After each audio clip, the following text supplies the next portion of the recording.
My wife didn't cheat on me. She just turned our marriage into a psychological experiment. Before all this, Lila was fun, sarcastic, loud, sometimes chaotic, but real. She could burn pasta, laugh about it, and call me chef for the next week. We'd stay up late watching crime documentaries, making jokes about how we'd totally fail at hiding a body. It was stupid and perfect. Then she found mindfulness. It started with a podcast, then an online course, then another one, then a certification. You'd think she joined a cult, but no. She just joined LinkedIn. After that, every conversation turned into a lecture. You're reacting, not responding. You're identifying with your emotion instead of observing it. I swear, sometimes I felt like I was married to a meditation app. It got serious when she came home one night holding this fancy brown leather notebook. She placed it on the kitchen table like it was the Holy Grail. The cover said, "The Mindfulness Experiment." "What's that?" I asked, halfway through my sandwich. She smiled, calm, confident, like a scientist who just caught her first rat.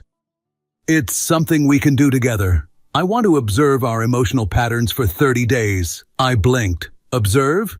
Yes. Track our triggers, reactions, tone shifts, body language. So, therapy? No. Data collection. Right. Totally normal thing to do with your husband. She laughed like it was cute, but her eyes said she was dead serious. That's how it started. The next morning, I sneezed while looking for my keys. Without missing a beat, she said, "That was loud. Do you feel agitation or relief?" "I feel dust in my nose, Lila." She nodded thoughtfully and wrote something down. Later that day, I dropped my phone and muttered, "Damn it." She immediately flipped open the notebook. Noted, frustration response to loss of control. It's a cracked screen, not childhood trauma. You're deflecting. That's okay. By day 4, I realized she was collecting everything. If I sighed, she logged it. If I laughed, she logged it. If I asked why she was logging, she logged that too. Apparently, I was subject B. She was observer A. Our apartment became her lab, and I was the unpaid volunteer. She created categories: irritability scale, empathy delay, tone variation per conflict. I asked her if we could just have dinner without the clipboard. "Sure," she said, "but can we note that request as avoidance?" Every night, she'd sit on the couch with a cup of tea and her pen, writing about my emotional reactions. Meanwhile, I'd scroll through my phone like a hostage waiting for ransom. One evening, she looked at me and said, "Let's do a mindful check-in before bed." "What's that? A pop quiz?" "No. We each say one word that describes our current feeling: hungry." "That's not a feeling." "It is when you skip dinner because your wife is busy analyzing your breathing." She didn't laugh. She just wrote something down. I'm guessing sarcasm as defense mechanism. After that, the notebook never left her side. She took it to the couch, to the kitchen, to bed. One night I woke up because she was mumbling in her sleep. Subject B shows restlessness, unresolved tension, possible guilt. I stared at the ceiling and whispered, "Subject B shows early signs of divorce." She didn't hear me. The next morning, she looked cheerful. "I had a dream log last night." "A what?" My subconscious continued the experiment. "Isn't that fascinating?" I said, "Yeah, that's the word I'd use." Fascinating. At this point, I was being watched, measured, and documented like a lab rat with Wi-Fi access. Dinner became another data session. I'd sit down, reach for the salt, and she'd tilt her head like she was studying a rare bird. "Notice how you're gripping the shaker. Are you channeling tension?" "I'm channeling sodium, Lila." Deflection again. She wrote it down. Then one night she pulled out her laptop, color-coded charts everywhere. "Look! You have fewer irritability spikes when I smile during conflict. Or maybe I just learned to shut up faster when you start smiling with that pen in your hand." She gave me this serene little nod. Resistance noted. So yeah, I stopped fighting it. Because every word I said became data. Silence became avoidance. Joking became deflection, and being myself became a pattern. I used to come home to hugs. Now I came home to feedback. A week into the experiment, I started to notice she wasn't just writing in the notebook anymore. She had folders. Real, labeled folders. Day 1 to 7. Behavioral patterns. Subcategory. Morning moods. One night I opened the fridge, and there was a post-it stuck to the orange juice that said, "Notice your intention before you pour." I stared at it for a solid 10 seconds, trying to figure out if she was joking. She wasn't. She was standing behind me, smiling softly, like some calm ghost of discipline. "Are you labeling the fridge now?" "It's not labeling. It's guiding awareness." "Right. Well, my awareness says we're out of beer." She wrote something on the notepad she was holding. I swear that woman carried her pen like a weapon. One click, and I was already guilty of something I hadn't even done yet. After 2 weeks, she upgraded from pen and paper to audio. I came home one day, said hey, and heard a faint beep. I looked around and saw a small black recorder on the counter. "Are you recording us?" "Just conversations." "For tone analysis." "Tone analysis," I repeated. "So, if I cough, do you analyze that too?" "Depends on the emotional undertone of the cough." That's when I realized I was screwed. Even arguments became interviews. If I raised my voice, she didn't raise hers, she took notes. "Interesting, you escalated to 67 decibels. How do you feel about that choice?" How do I feel? I feel like I'm in a police interrogation with scented candles. That's a reactive metaphor. "I'm a reactive husband."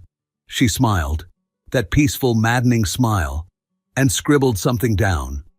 At that point, she started dividing the weeks into control phases. Week 2 was silence observation. Week 3, nonverbal empathy study. During the silence week, she said we weren't supposed to talk for an hour after work. "Let's communicate only with presence." I lasted 9 minutes before I broke. "Can my presence communicate that I'm starving?" I asked. She lifted her finger to her lips like I'd interrupted a ritual. "Shh, just observe the hunger. I'm observing it eating my soul." She wrote something in the notebook again. By week 3, she had a whiteboard in the living room. Actual columns, trigger, response, recovery time, and, my personal favorite, emotional growth potential. My name was written next to little colored dots, like I was an Excel file in therapy. Sometimes she'd show me graphs. "See? When I use a calm tone, your recovery time drops by 40%. "Wow," I said. "Congratulations. You're dating a spreadsheet. This is helping us grow." "No, Lila. This is helping you pretend you're hosting a National Geographic special about husbands." She looked hurt. For a second, I almost felt bad. Until she pulled out her phone and said, "Day 18. Subject shows defensiveness masked as sarcasm." I couldn't make this up. That night, I tried to talk to her like a human being. I told her I missed us. The jokes, the pizza nights, the dumb arguments about TV shows. I said I just wanted to be her husband again, not her project. She tilted her head like she was studying me under a microscope. "What emotion are you trying to express right now?" "It's called sadness, Lila. You can write it down under human reaction."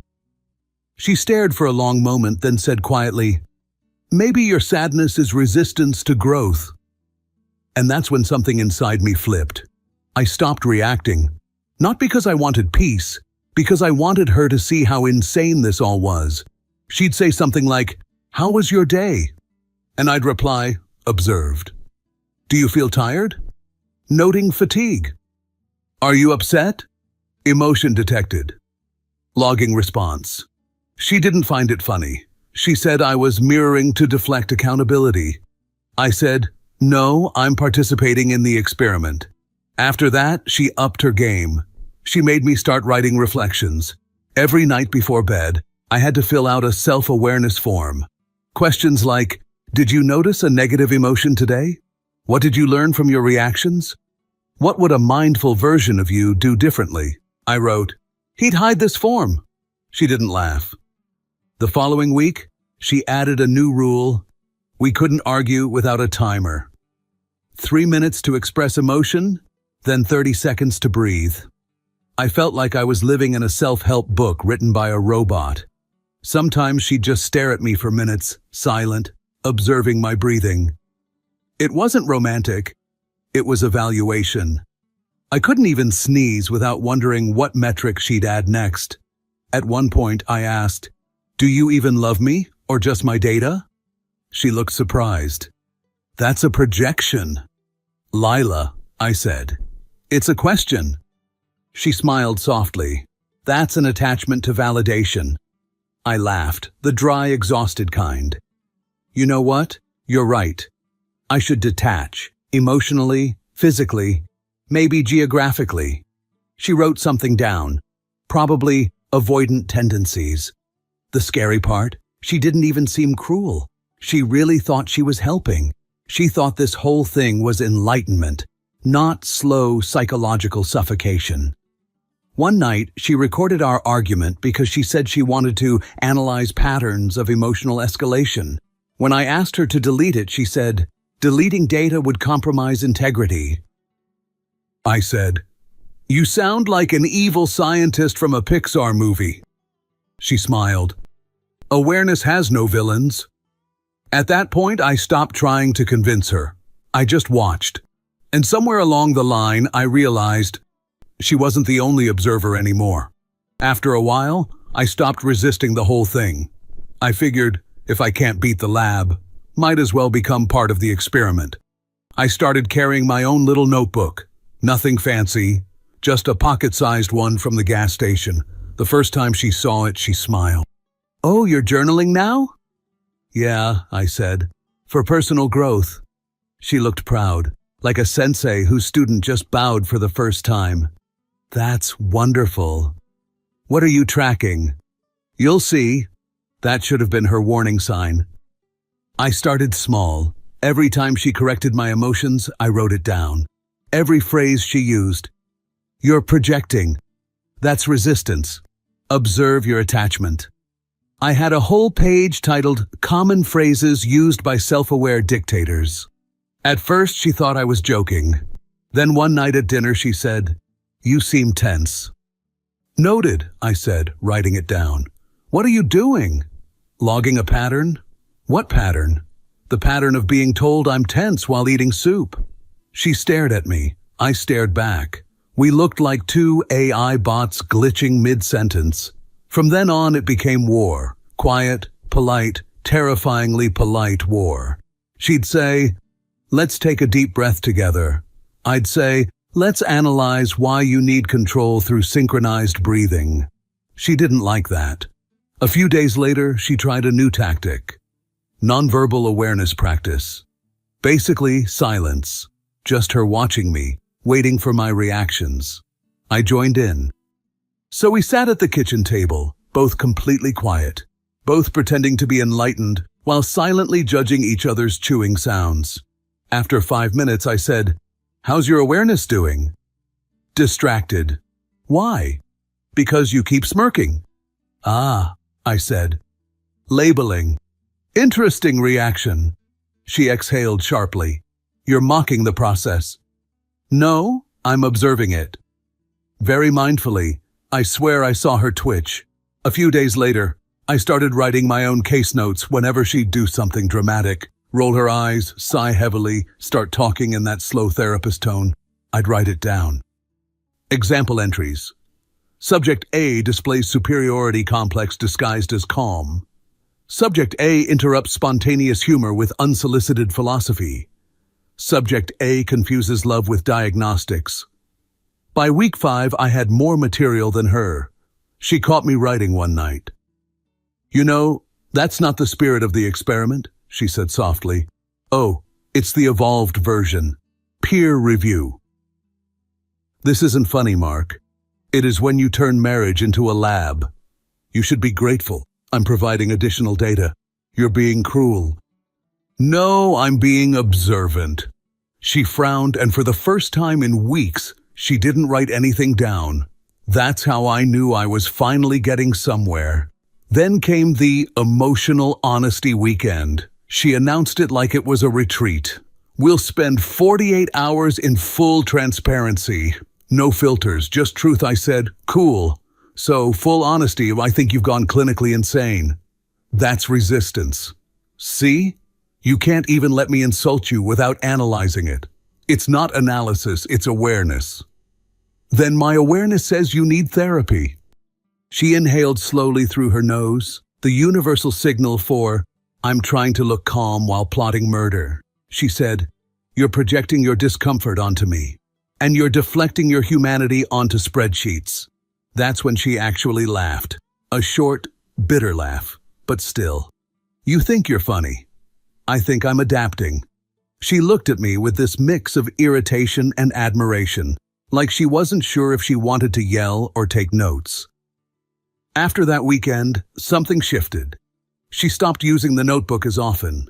Instead, she just watched me. Quietly. Like she was studying an animal that learned how to hold a stick. And I doubled down. I started writing things like, Subject A displays decreased confidence after loss of experimental control. Subject A attempts reassertion via silent dominance. Observation: empathy levels remain low despite high talk of compassion. It was petty. God, it was so petty. But it felt good. One night she caught me reading my notes. She didn't say anything, just stared. After a long silence, she asked, Do you even love me anymore? Or am I just your experiment now? That hit. Because I didn't have an immediate answer. I said quietly, I don't know. Maybe both. She looked away. That's cruel. No, I said. That's mindful honesty. For the next few days, we barely spoke. The apartment was quiet, too quiet. The kind of silence that used to feel peaceful, but now just felt like a lab running out of power. Sometimes she'd still make notes on her phone, but not as obsessively. I noticed she stopped smiling when she did it. One morning, I found her notebook open on the counter. I shouldn't have looked. But of course I did. There were entries about me, pages of them. Subject B shows increased sarcasm, possible resentment. Subject B mirrors observer patterns, could be a coping mechanism. Hypothesis: emotional detachment as self-protection. And then one line near the end, observer A may have lost emotional connection with subject B during process. That one stopped me cold. It wasn't cruel or clinical. It was sad. That night, I didn't make jokes. I didn't tease. I just asked her if she was happy doing all this. She said quietly, I thought I was. I thought if I could understand everything, I could fix it. Fix what? Everything. US me, you, the world. And did it work? She shook her head. I don't know anymore. I told her maybe some things aren't meant to be fixed. Maybe they're meant to be felt. She stared at me, long enough that I almost believed we'd broken the cycle. Then she whispered, That's interesting. I sighed. Don't you dare write that down. She smiled. I wasn't going to. But I didn't believe her. A few days later, she left her laptop open on the desk. I saw a folder called Mindfulness Experiment, Phase 3. I wish I could say I didn't open it, but of course I did. Inside were spreadsheets, charts, graphs, columns labeled Subject B, Emotional Frequency, Resistance Index, Compliance Ratio. One tab was titled Incident Log. Each row had notes about me, date, situation, reaction summary. And at the bottom, conclusion pending. Subject B is unpredictable. Observer A losing clarity. That's when it hit me. I wasn't a husband anymore. I was a goddamn lab rat with opinions. So I opened my own notebook and wrote, Observation, subject, A believes control equals love. Displays obsession with understanding over connection. Predicts emotional burnout within 1 month. The funny thing about finding your life inside a spreadsheet is that you stop being shocked by anything. At first, I stared at those graphs on her laptop like they were crime scene photos. Every spike, every line, every note, all pieces of me converted into data points. I saw things like hostile tone detected and displays subtle guilt when challenged. She even graded my jokes. There was a whole section called Humor as Defense Mechanism. Apparently, 78% of my jokes were avoidant, 12% were passive, and only 10% were genuine connection attempts. I didn't know whether to be offended or impressed. That night, I waited until she came home. She found me sitting at the dining table, her laptop open in front of me, the file on screen. She froze when she saw it. "You went through my files?" "Yeah," I said. "Turns out I got an A+ in sarcasm." She didn't smile. "That's private." "Private?" I said. "You've been recording me like I'm a zoo exhibit and I'm violating privacy?" "It's different. It's for awareness. Awareness doesn't need pie charts, Lila." "You don't understand." "No, I do. I understand perfectly. You just don't like being the one under observation." She folded her arms. "You're turning this into a fight. I'm turning this into a conversation. You just don't know what that is anymore." For a moment, she looked like she wanted to argue, but instead, she took a breath, centered herself, and said softly, "Let's not react. Let's stay mindful." "Of course," I said. "Let's stay mindful while I find out I'm your unpaid psychology project." "You're overreacting." "Really?" "Because according to your spreadsheet, my overreaction frequency dropped 30% last week." That made her flinch, just slightly. And in that small twitch, I saw the truth. She wasn't calm. She was terrified. I leaned back in my chair. "So tell me, what's the end game here? Do I get a certificate when the experiment ends?" "Congratulations, you survived a year of emotional dissection." She opened her mouth, then closed it. For the first time in months, she didn't have a quote ready. I kept going. "Do you even remember what it's like to just feel something without labeling it? To just laugh without logging it? To love without writing a summary afterward? I'm trying to help us." "No, you're trying to control us. There's a difference." She frowned. "You're twisting everything." "Am I? Or are you just scared because I finally started taking notes too?" That got her. I saw it in her face. The brief, flickering panic of someone who's suddenly not the smartest person in the room. "You're mocking what matters to me. I'm reflecting it. Isn't that the whole point? Observation without judgment?" Her voice cracked a little. "You don't know what it's like, trying to keep things from falling apart." I stared at her, tired but calm. "Lila, they fell apart the moment you started treating me like a patient instead of a person." She sat down across from me, her hands trembling just enough to ruin her perfect composure. "I thought if I could understand everything, I could stop losing control. And you ended up losing me instead." Silence. Long, thick, heavy. The kind that no amount of breathing exercises can fix. After a while, she said quietly, "You're really done, aren't you?" I nodded. "I think the experiment reached its natural conclusion." "And what's your conclusion?" I smiled faintly. "Subject A displays severe detachment from emotional reality, moderate delusion of control, and chronic overestimation of self-awareness." Her eyes watered. She didn't say a word. I got up, grabbed my keys, and paused by the door. "I'll send you my report when it's done," I said, "for peer review." Then I left. I didn't go far, just a cheap motel on the edge of town. One of those places where the vending machine still takes coins and the carpet smells like forgotten cigarettes. But it felt quiet, real. No graphs, no notebooks, no mindfulness. Just me, a lukewarm beer, and the sound of traffic outside. For the first time in months, I didn't have to perform calmness. I didn't have to observe my feelings. I could just feel them. I sat on the bed, opened my notebook, and wrote, Observation number 1. Peace feels like noise when you've been silent too long. Observation number 2. Awareness without empathy is just ego in a yoga mat. Then I closed it. No analysis, no breathing exercises, just silence. The kind that finally felt mine. 2 days later, she texted me. Just one line. I think I lost myself in the process. I didn't answer. Not out of spite. I just didn't have anything left to say. Some experiments don't fail. They just prove the wrong hypothesis. 3 days after I left, I went back. Not because I missed her, not exactly.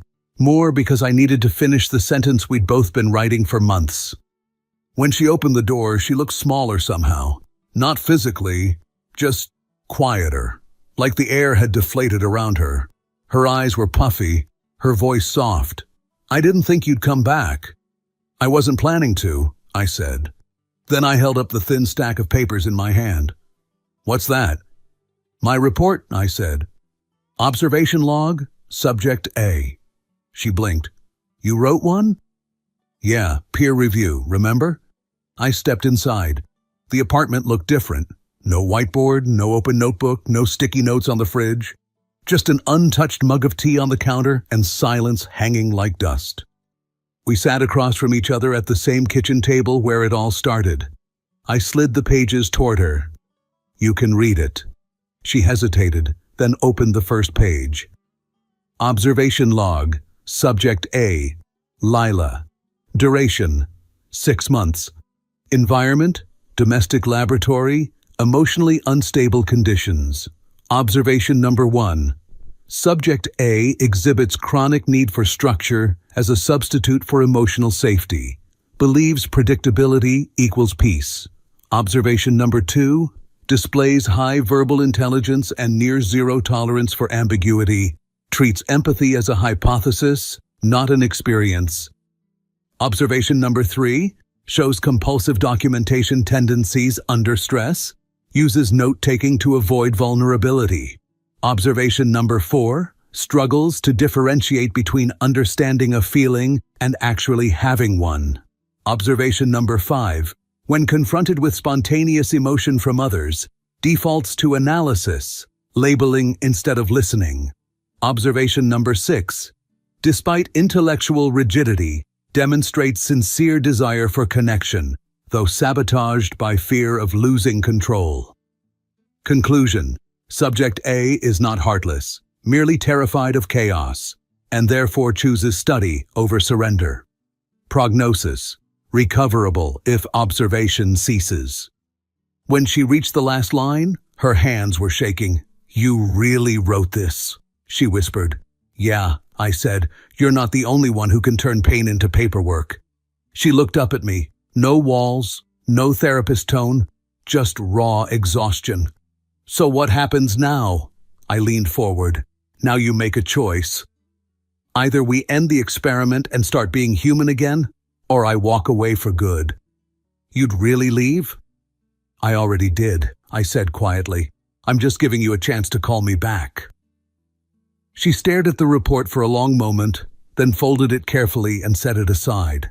Her eyes met mine, finally steady, finally uncalculated. Okay, she said. No more experiments, no more tracking, just us, I repeated. Messy, unpredictable, and alive. She nodded, tears starting to fall again. But she didn't reach for a pen. She didn't take notes. She just reached for my hand. And for the first time in months, the silence between us wasn't being measured. It was being shared. Later that night, while she slept with her head on my chest, I looked at the folded report on the nightstand. I thought about burning it, but decided to keep it. Not as evidence, but as a reminder. Because maybe love isn't about mindfulness or awareness or tracking progress. Maybe it's just about staying after you've seen every flaw, every fear, every spreadsheet version of the other person, and choosing to stay anyway. I closed my eyes and whispered to no one in particular. Final note. Experiment concluded. Both subjects survived. For now, that's enough. It's been 8 months since the experiment officially ended. We didn't celebrate the anniversary, mostly because it felt like the kind of thing you shouldn't throw a party for. The notebooks are gone. Every last one of them. Lila burned them herself, out in the backyard. She didn't make it symbolic, didn't say a word. Just stood there, watching the pages curl into black dust. When it was over, she turned to me and said, "I finally ran out of observations." I told her that was the most mindful thing she'd ever said. These days, we don't meditate together. We drink coffee and make fun of the people who do. She still slips sometimes, catches herself labeling things. That's a projection, or you're avoiding. And every time she does, she laughs, shakes her head, and says, "Old habits die scientifically." We started doing small, normal things again. Cooking dinner without talking about emotional triggers. Arguing about movies instead of tone awareness. Kissing without checking heart rates. Some nights she still asks, "Do you ever think we went too far?" And I tell her, "No, we just went deep enough to find the bottom." She's not the same, neither am I. But maybe that's the point. Sometimes when she's asleep, I find myself watching her. Not to study, just to remember. There's no notebook on the nightstand anymore. Just a small scar on the table where I once slammed my hand during one of those endless sessions. We never fixed it. We just left it there. A reminder of what happens when you start measuring love instead of living it. Last week, she found my old observation log in a drawer. I thought she'd be upset, but she just smiled and said, "I like your handwriting." That's it. No analysis, no overthinking. Just that. And for the first time, I realized, maybe that's what healing actually looks like. Not perfection, not mindfulness, just two people sitting in the same silence, and finally not needing to explain it. Final entry. Subject A and Subject B have transitioned from observation to participation. Control groups dissolved, data irrelevant. Both subjects appear stable, occasionally sarcastic, fully human. And if anyone ever asks how our experiment ended, I'll tell them the truth. It didn't fail. It just finally became life again. If you felt this story hit hard, drop a like, subscribe for more, and share your thoughts in the comments. Your support keeps Steelheart beating.